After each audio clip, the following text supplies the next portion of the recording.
Today I'd like to share a bear adventure with you. Once upon a time, an explorer from London ventured into the forest and met two talking bears. They became friends, and before he left, the explorer gave them a hat and taught them how to make jam. 40 years passed and the two old bears had new cubs and lived a peaceful life in the forest.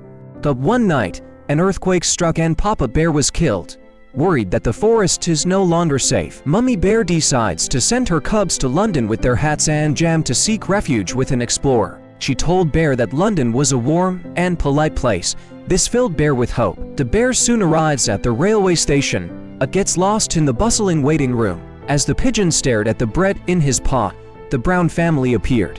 Bear greets them politely and Mrs. Brown, taking pity on him, decides to take him home. Mr. Brown is cautious by nature, and although reluctant, he eventually relents. The Browns had an old woman living in the house who was responsible for the cooking. When Bear arrives at the Brown house, he is in a lot of trouble. Not only did he use their toothbrush as a near puller, he fought with the shower for 300 rounds. He ended up accidentally breaking the bathroom hose and flooding the house. This angered Mr. Brown and he ordered the bear to leave. At night the bear sat by the window and wrote a letter to his mother. It seemed to him that London was not as warm as she said it was. He wanted to find the explorer as soon as possible, and the only clue was the hat. The next day, Mrs. Brown takes the bear to her antique best friend, hoping to find some clues on the hat.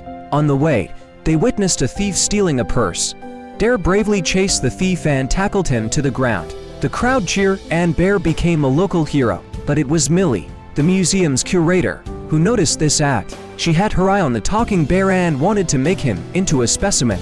After some research, Millie learned that the bear lived in the Brown family home. She used her beauty to get close to the Brown family's neighbors and made them her spies. One day, the Browns had to go out, leaving Bear to look after the house. The neighbor saw her chance and tipped Millie off. Millie sneaks into the Browns' house, armed to the teeth, and Bear cleverly hides.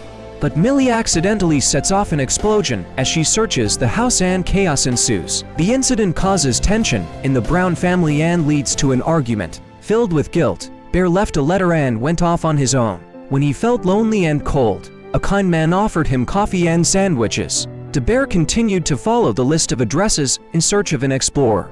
By chance, he arrived at Millie's house.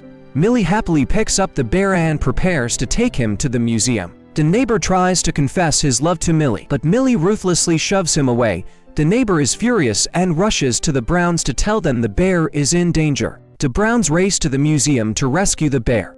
At the museum, Bear discovers that Millie's father was the explorer, but he is long dead. The explorer refuses to reveal the address of the forest to protect a talking bear. When the explorer is expelled, Millie vows to turn the bear into a taxidermy specimen. The terrified bear tries to escape but is hit by Millie's tranquilizer dart. Just as the bear is about to be taxidermied, the Brown family arrive.